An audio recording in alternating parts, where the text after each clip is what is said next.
Yeah.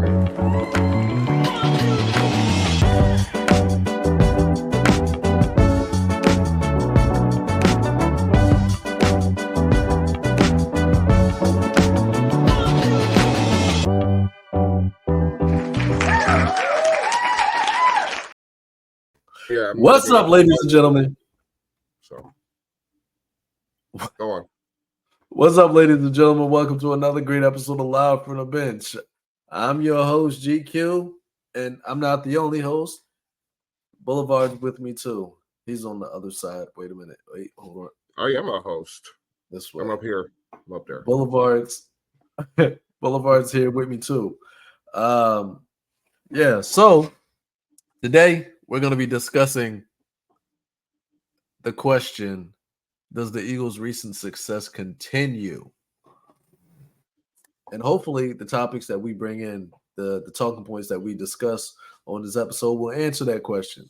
And if at the end of this episode, if you feel as though you did not get that question answered, that means that you weren't listening. So I would advise that you watch the episode again.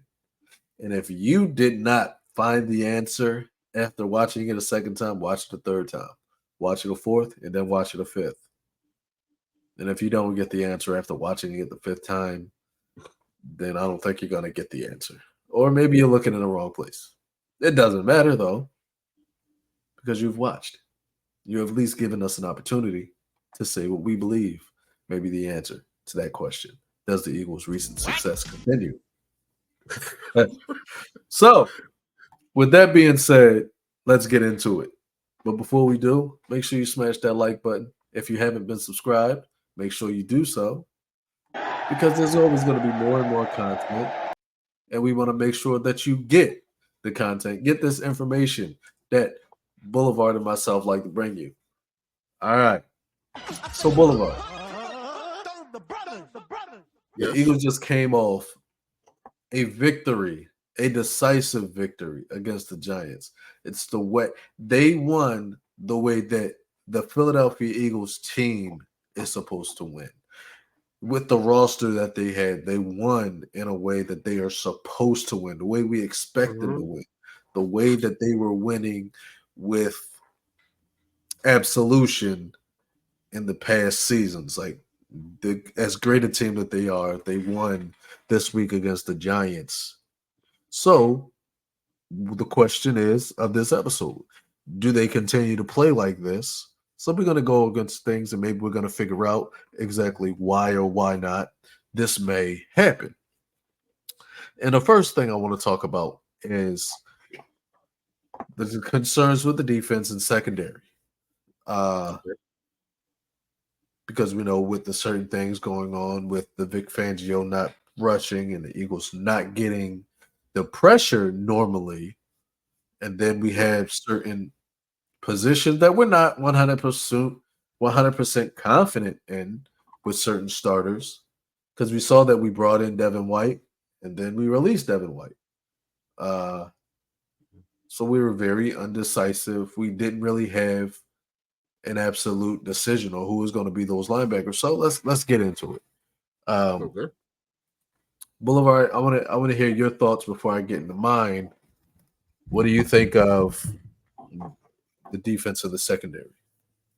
Specifically the secondary, it's got potential. I mean, it's got potential to be one of the league's best. Just looking at the talent there. It's a question of depth, really. I mean, what is Sidney Brown going to be? What is Rodgers going to be? Maddox can, as far as I'm concerned, you can just go ahead and wrap him up and just get him a good. He's not necessary. What they need is one more strong piece in the secondary, because seems like they run a lot of receivers out there, and you want somebody that can bounce along almost every spot in the secondary that you can just rotate around. I mean, hopefully that could be Kelee Ringo, but maybe Kelee Ringo. I don't know. Hopefully, I like what they have the potential to be. It's all depending on these rookies and the veterans. The veteran slice specifically to lead the charge. Yes. What the rookies have to continue to step up. They've been really good. Quinyon Mitchell is probably top 2 in Rookie of the Year. To me, he's top 2 in my book. He's I would ahead of agree. Williams, but he's behind Jaden Daniels. Yeah, I would agree with that. I So, don't yeah, think the future looks good as far as I yeah. can see. He's been playing. Quinyon Mitchell's been playing like he's been doing this on the pro level for a while. Like he's actually he plays like he does his homework. He plays like he works out. He plays like when a veteran is talking to him, he's paying attention to it. He plays like he's a student of the game. Because if you watch, and it was a comment made by Malik Neighbors, he said, I was open. They just wasn't throwing it to me.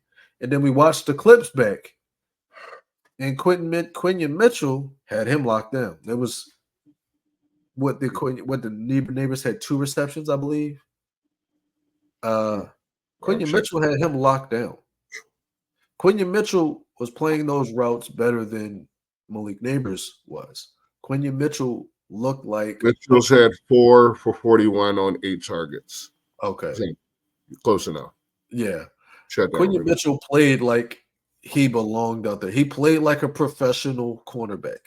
And I liked what I'm seeing. I like seeing the youth of the Eagles secondary coming out performing. They are very good.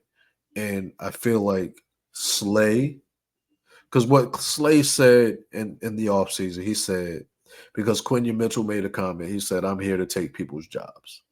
Right. Slay's response, probably one of the, when you want your leader in the locker room, his response was basically one of a response that I respect. He said, I hope so. Bless you, Boulevard. Slay's response was, I hope so. And I have the utmost respect for it.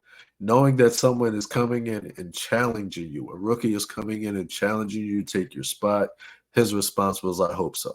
I feel as though, now let's get down to what I'm concerned about, and I feel like they made the decision.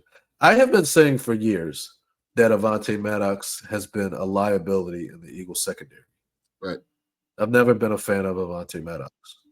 So seeing that they took Avonte Maddox and said, sit down, we're going to let Coop take it.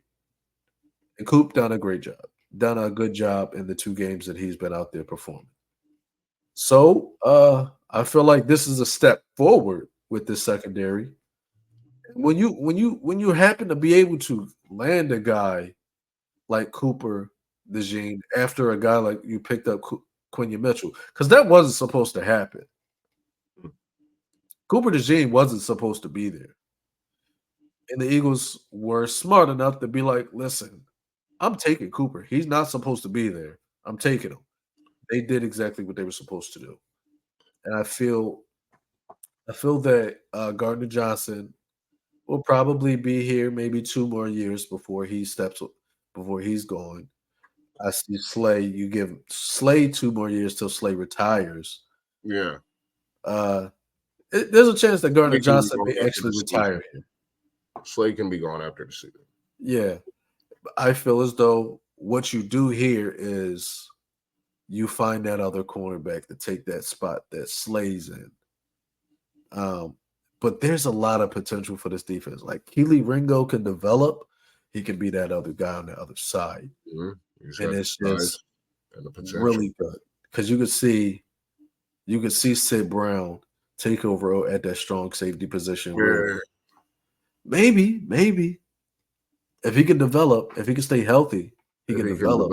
Yeah. But I mean, I haven't seen the hype yet. I believe he has the potential because everyone says he has the potential. But I mean, see, my knock on Sidney Brown is that he's way too aggressive, and he overshoots a lot of plays and he misses tackles that way because he just plays way too aggressive. Like he'll be in position and he'll just overshoot it, and a running back or ball carrier will just juke him right out of his socks.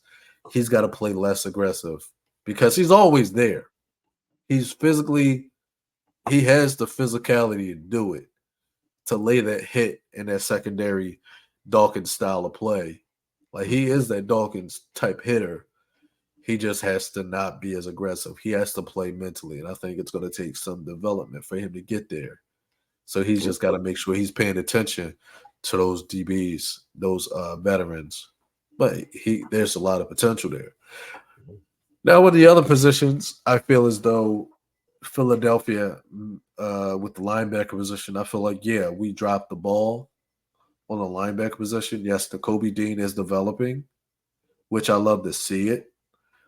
But I feel like it's been, what is this, his third or fourth year? It shouldn't have took this long for him to step his game up because he is where he is. And for Zach Bond, a former special teamer, Right. to come in and basically say, I'm going to be here and I'm going to show you up, that's a problem for me because now Nick Kobe did. You got to step your game up because a former special teamer stepped in and said, I'm going to be the guy. I'm going to lead the charge in this linebacker position. So I feel like we're still going to have to revisit that linebacker position in the offseason, the draft, maybe even at the trade deadline. But I feel like the Eagles, their best bet is to start developing. They got to develop Jeremiah Trotter Jr. Like, I'm not going to say throw him in there, but why not? I wouldn't recommend just throwing him in there, but let him get some more reps. Let him be an alternate. Just get him some time. Some desperation. Yeah.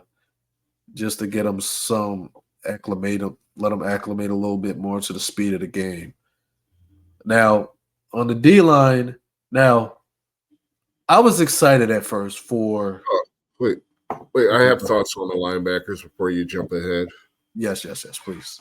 It's like you gotta put something out, put some fillers out there at that position. Like all over the league. Yeah.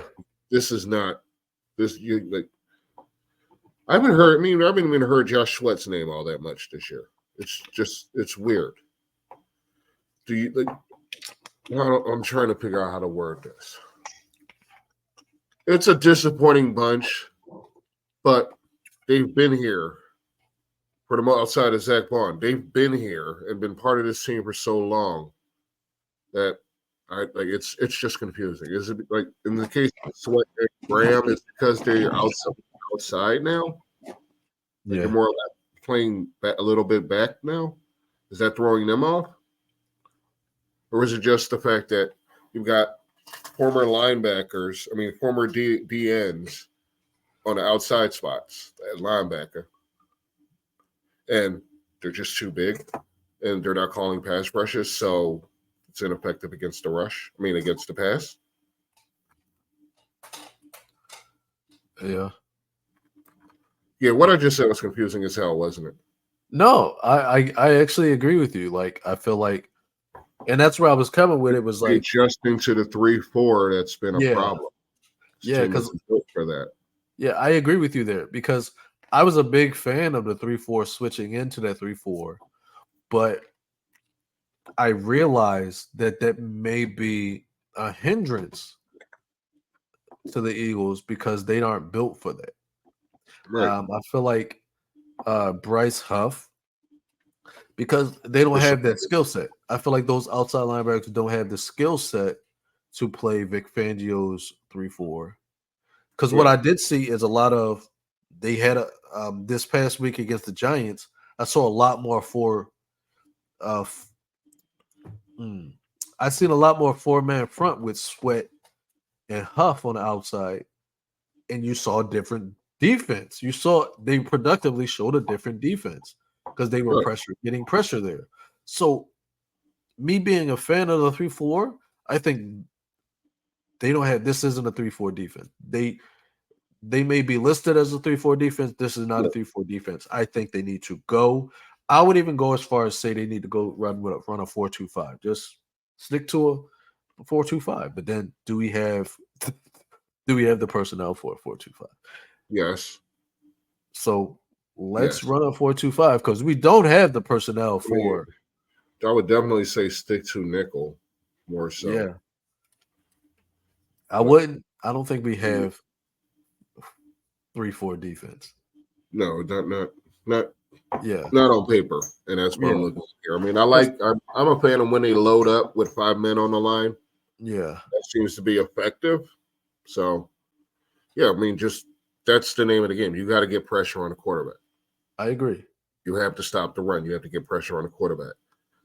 I'm gonna go out on a limb and say this game, it was probably the fact the Eagles were playing well, but it was also the fact that it was the Giants, because as you Yeah, can see, the Giants still got their sacks out of that D line.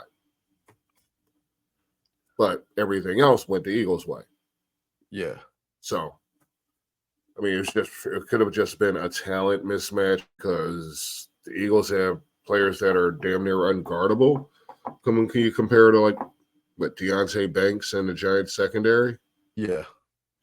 I mean, who the hell's going to stop AJ Brown? There isn't a player on that team that can stop AJ Brown. There isn't a player on the team that can stop a highly motivated Saquon Barkley. So that defense had no chance in hell. Yeah, The line was going to do what it did, but nothing else. right. But Nakobe Dean did have a good game. So Yes, he I did. liked about his performance the last few weeks. He's coming on strong. I think he's starting to get it. And that's only good because we need Dean to get it. We need him to figure out what the hell's going on and get with the program because, I mean, consistently, I should say. So, Yeah, I mean, it's a young team. They're going through their motions. There's a few errors, but it's a young team overall. I So agree we with should you there. expect this kind of ebbs and flows, to quote Nolan Smith Jr., ebbing and flowing. We should expect that. It's a young team. Yeah, But I like where they're trending because I'm seeing improvement. Maybe it was the Giants because it was the Giants, or maybe it was because it's the Eagles. Maybe it's a combination of both. But they only get, I mean, that team, yeah, the Eagles, the defense stepped up. Now you were going to go on to the D line. Oh, well, before I do that, is like because I want to piggyback on what you say. Is it the Giants or did they actually just get better? I want to play optimist here, and I want to say that they're getting better because the game of football is like that. It's like any day somebody can figure themselves out and become better. So I want to say that they are playing better because they are better. They figured themselves out. They're ready to just hit the field with the right skill set. They like they're getting better. Basically, they're getting better together. They develop some chemistry together. They know exactly what they got to do to work. So they have the confidence now. So I want to believe that this is going to continue. And so when I transition over to D line, I feel like what we saw is that it was less of that package of Jalen Carter, Jordan Davis, and Milton Williams. You didn't see a lot of that this game. You saw Jalen Carter, Milton Williams, and then you saw alternating packages. And that's what you want when you're running, like because that's how you find that success. Because we saw a lot of I can't remember his name. 59 for the Eagles. I'm sure we'll figure that out. The name will pop Thomas up. Booker the fourth. Booker, yes. You saw that. That's where the Eagles, when the Eagles had that 70, whatever's that, what was it, 70, that 70 sack year, it Mm-hmm. was because they were alternating D linemen like crazy. And I think they got to get back to that alternate. Yeah, They they just, don't have the depth that they did then, yeah. though. Not even And what close. I just saw, what I was actually excited about, not because of a talent level, but they just acquired Siaki Ika. I'm not sure if I'm saying his name right. Close enough. Yeah, the They can, big body D watchers, tackle. viewers can hear it in their head. Yeah, the big body defensive tackle. Yes, he was a Cleveland Brown, but size is size. And I feel as though that there is something where you have to use that talent. You have to bring something like that. You need a pure run stuffer. When you get a pure run stuffer, you allow people like Jalen Carter to do what Jalen Carter does. Because Jalen Carter, he may be a big body, but I feel like he's better at getting to the quarterback than standing here and waiting. And so Well, you want to see you want to have that sure guy that's like, and that because that was the reason why Jalen Carter had that ability to do what he did that last year with Fletcher Cox, because Fletcher Cox was that guy on the D line that would just go boom, boom, boom, boom, boom. Like he was like he controlled the line of scrimmage as a defensive tackle. So I feel as though when you have somebody that you know is going to be a threat on the line of scrimmage, you can allow everybody else to do what they do. But I'm sorry I'm getting off track. We've been on this topic for a little while now. So I think the Eagles need to go back to swapping and alternating players on the D line. Like a rotation. Yes, they need to go back to Yeah, rotation. that's really what Huff was. That was what Huff was before he got here. He was a rotational edge rusher. I mean, he wasn't even that good at it. He had one decent year, and naturally, it was a contract year. Imagine that. Yeah, you know how you talk about those contract years, they get to you. Yeah, and you look at like who he was on the opposite side of on that Jets line. I mean, like, duh, of course. I mean, when it's you can get paid, and you got all pros on the other side of you. Of course, you can get numbers. Yeah, it's a fluke. Exactly. It was a fluke. So I'm like, I would be looking in a. I mean, if he's not going to play like up to what he's being paid to play, I'd put his ass. I'd consider moving him if I could. Just cut your losses immediately. You know, try to get you some picks. Yeah, just get something back because Huff is a joke. Got 2 hits though on the quarterback, so he's trying. I could be wrong, and it could just be a matter of time. But yeah, I'm not convinced on you yet. I mean, I'm thinking that it's week 8, so the time is kind of running out for him to get it together. Now it's week 8, right? I mean, it's time to start falling in line and getting the ball rolling, so to speak. This is when you want to have momentum building. You want to be figuring out what you do best. You want to know what you do best, and you're adjusting the playbook, you're adjusting your schemes. You're playing, like you see, the Eagles are improving. They're figuring out what they do best, what they're good at, who's better, where, doing what, and you're seeing it on the field. And that's only going to continue.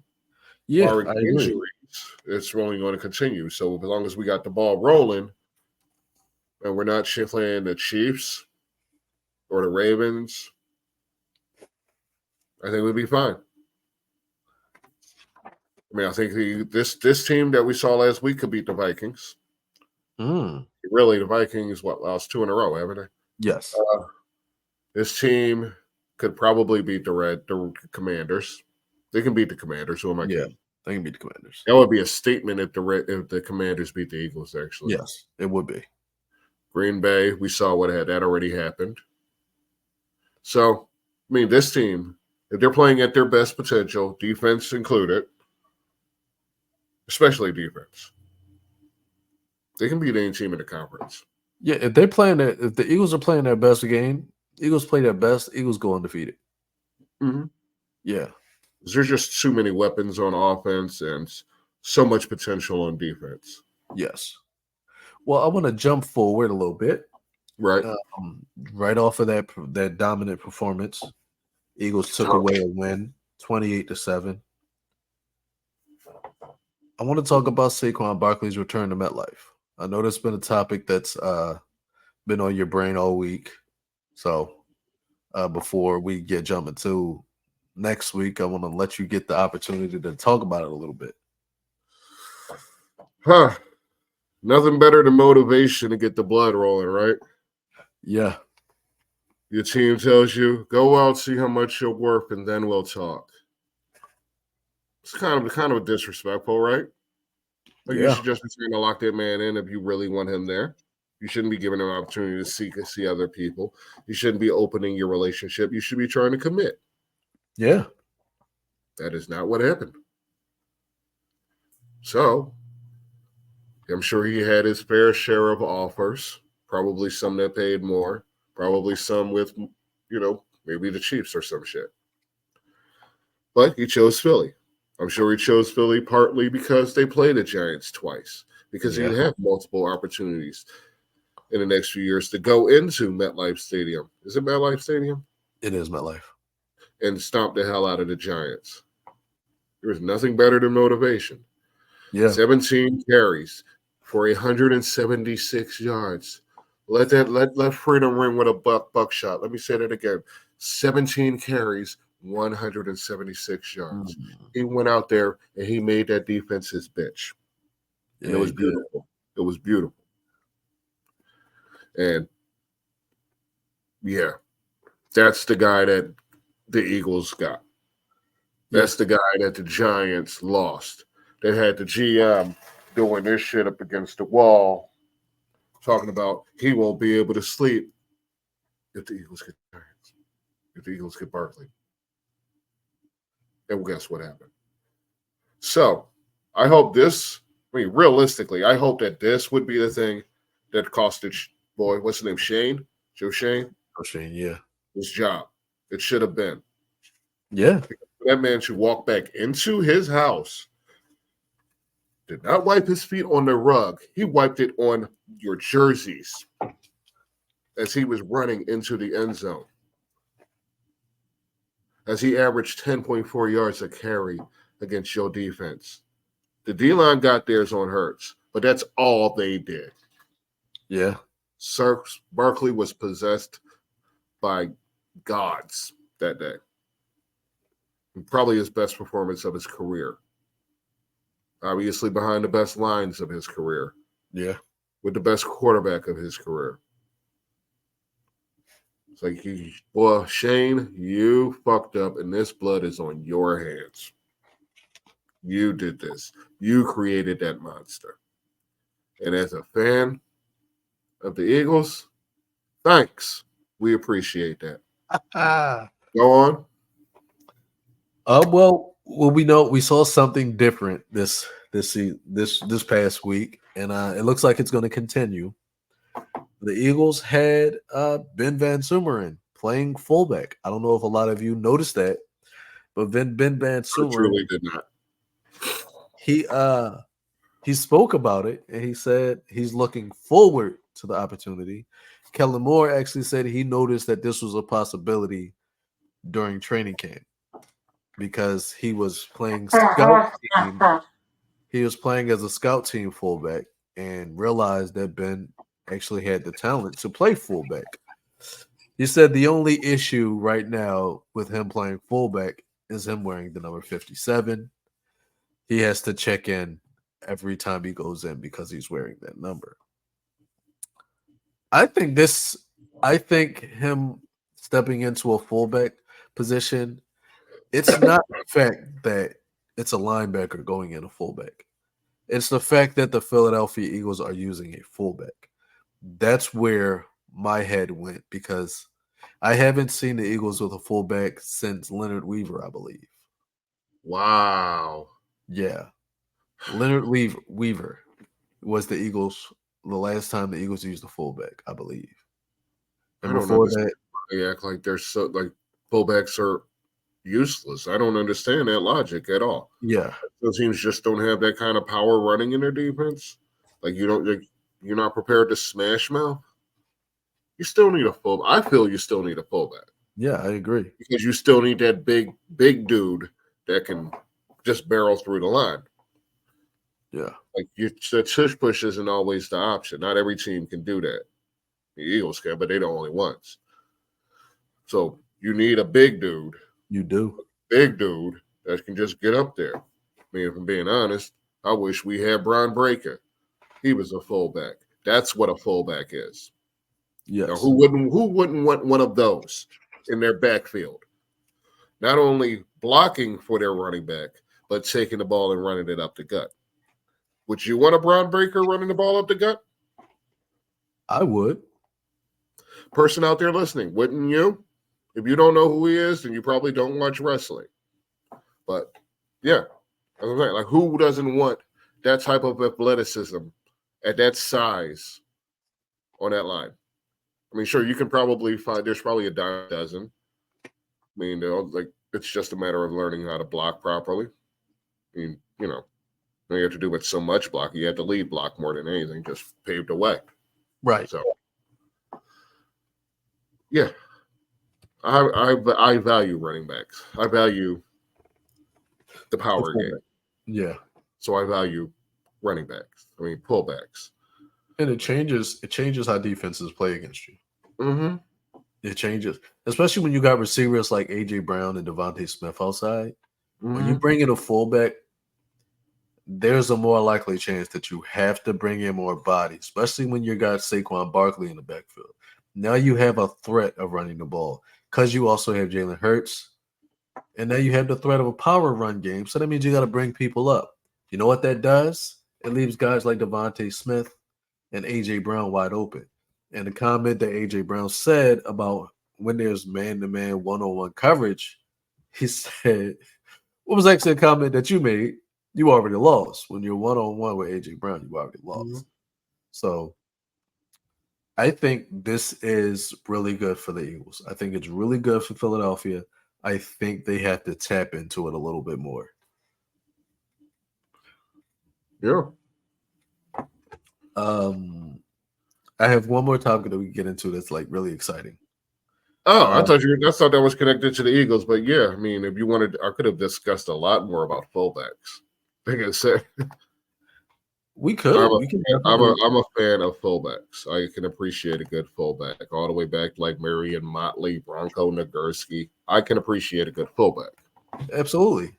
I don't know. I could probably make a whole top 10 of the best fullbacks if I wanted to. You have like Lorenzo Neal, Moose Johnson, Redman. Yeah. Like, part of me feels like Jim Brown was probably a fullback. So, yeah. Mike Allstott, probably the best. Oh, absolutely, Mike Allstott. Kyle Juszczyk today. Yeah. Probably the only one I can think of in the league right now. Well, you still got Pat Ricard. Oh, yeah. He's 33 now. And he's kind of an anomaly because he's like 300 damn pounds. Fullbacks usually run that way. I mean, some of them dudes be like 230. Yeah. Like Sam Gash was like 220. So yeah. And the Vikings have CJ Ham. And he's built like a halfback, but he's a fullback. Mm-hmm. Sometimes you just want to hit. Yeah. That's the best part. I mean, they want to hit. They want to hit players on defense. Absolutely put them out there. Let them hit. Shit. So we know what the Eagles got, but I want to talk about what we could get. So I'm going to bring up some trade possibilities. Oh, there's one, Franco Harris. Yeah, forgot about Franco Harris. Yeah. My bad. I want to talk about trade possibilities for the deadline. You know what's coming up. Something has to happen. Something is likely going to happen. What do you think are some trade possibilities for the trade line? Do you have any in mind for the Philadelphia Eagles? Specifically for the Eagles? Yes. Right. If you have any, go ahead and let them out. I got to take a peek for a second because I do, but I need to check some things. Okay. I think the Eagles, they have to go get a third receiver. And I feel like if you're going to need somebody who's not being used properly or not being used at all, who's going to fit your system, I would go, there's going to be unpopular. I don't know. Some people probably don't think about these things. You got guys like Hunter Renfrow. Probably be a really good slot. He's a free agent, but there's no reason that he's not on a team right now. It's just crazy to me that he's not on a team. But I would go as far as to say I'd trade him. I'd go out and get him. But I want to talk trade specifically. I'd say Buccaneers Trey Palmer. Speedy guy. I'd go after him. I like him. I'd even say give Mac Hollins a second go. Deontay Johnson. third Deontay receiver, Johnson. or at least you could use him as a 2 and move the other dude to the slot, Smith to the slot. Yeah, Hmm. that could work. I Right. Now, if I want to go absurd with it go after get you a third receiver, and you I want mean, to we be talking about specifically a receiver, no, but I mean, no. I think they need to be looking at linebackers and the like. Oh yeah, So I was thinking like this receiver at that one need right there. You need a third receiver because that third receiver spot is definitely a problem right now. I'd go absurd and I'd say, let me get George Pickens. I know it's okay, impossible; it's not going to happen. Josh But Hines Allen from Jacksonville. ooh, That's where I would love for them to pick up. Go get. Josh Hines That's the Allen, that's kind of a move really that good. we need. Yeah, Jacksonville's not doing shit this year. they're not, and So you wanted their rebuilding. So yeah. So that's yeah, right. move on. Make a move, Howie.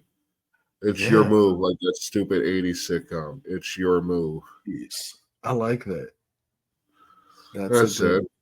one. Next, And I'd say Jeffrey Simmons from Tennessee. the He would defensive fit. tackle. Mm-hmm. Defensive tackle, defensive end, 3-4 end. Yeah. Yeah, if you're gonna run the 3-4, go all in because you're gonna need it. So he'd be a better option than Milton Williams. Yeah. He'd probably match better with the two guys, Jalen Carter and Jordan Davis.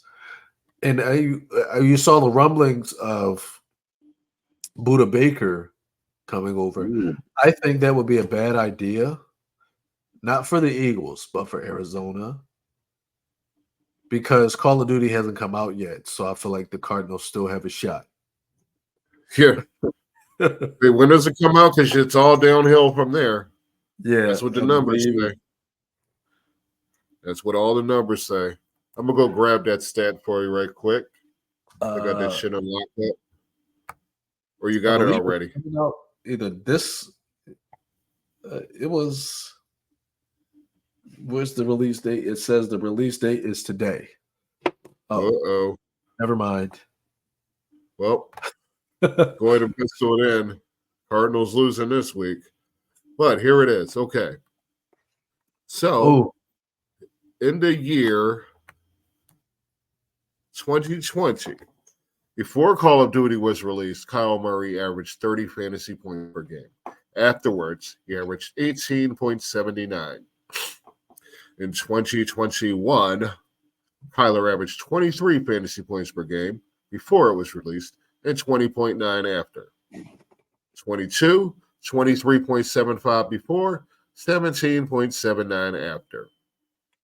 And he currently averages a whole 18.9 fantasy points per game.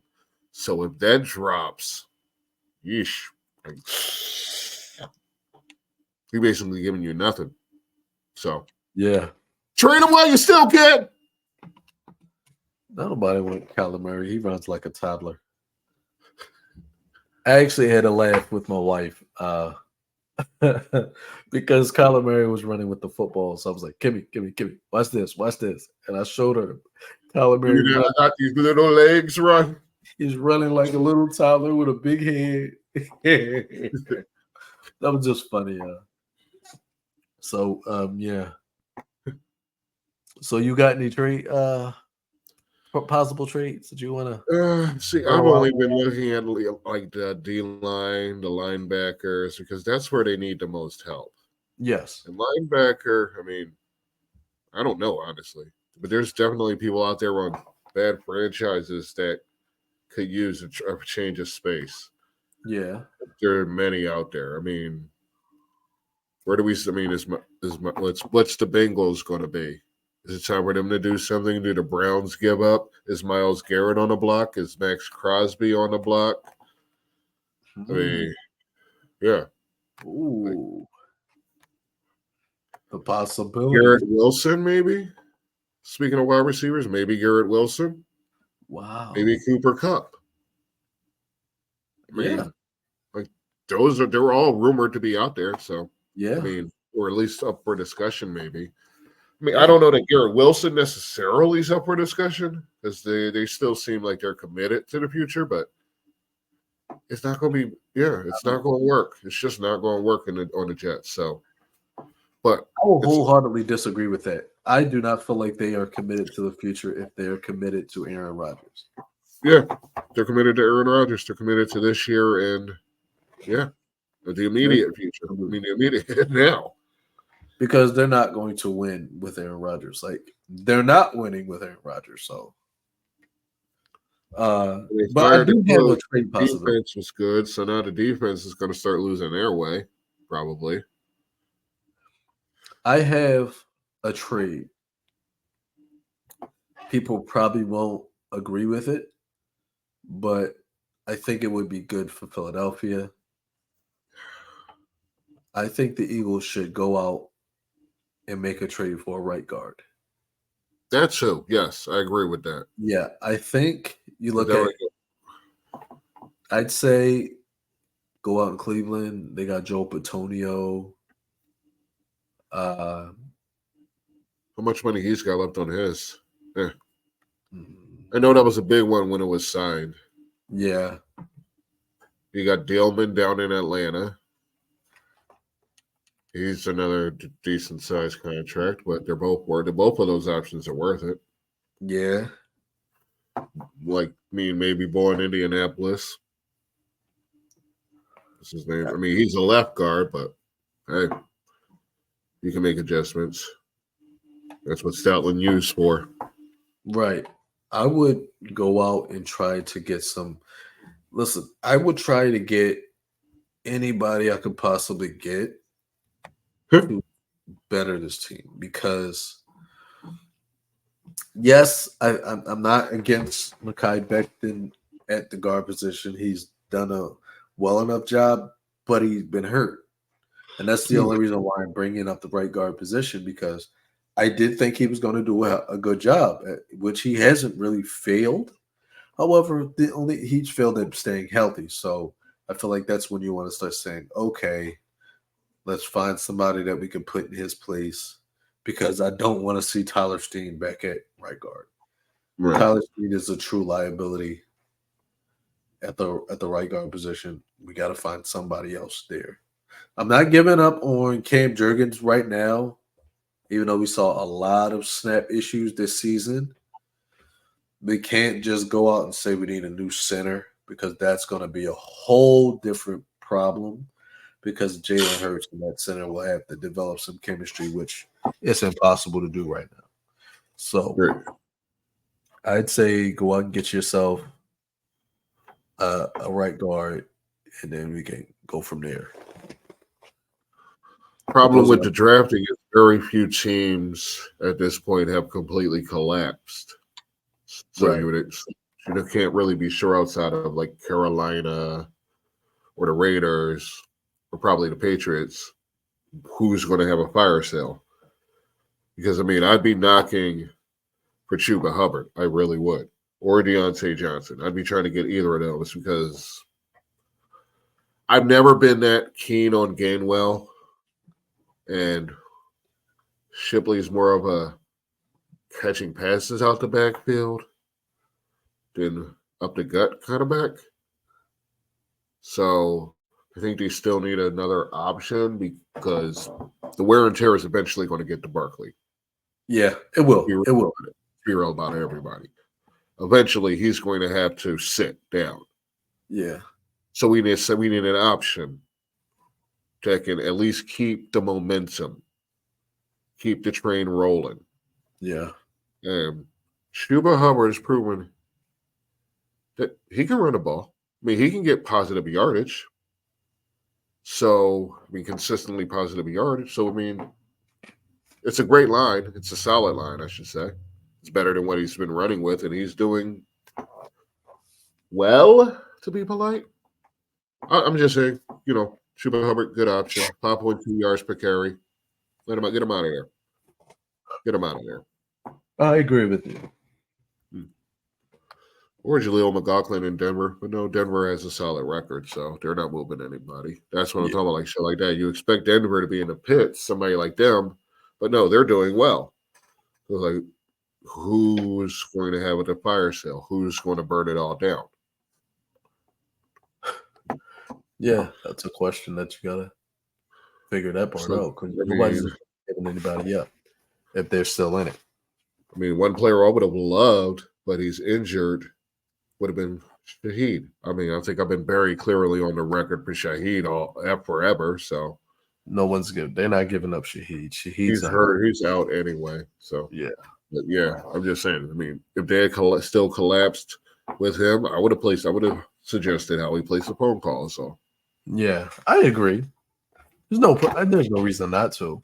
yeah, I mean, with that kind of talent, yeah, I agree. All right, Soul Boulevard.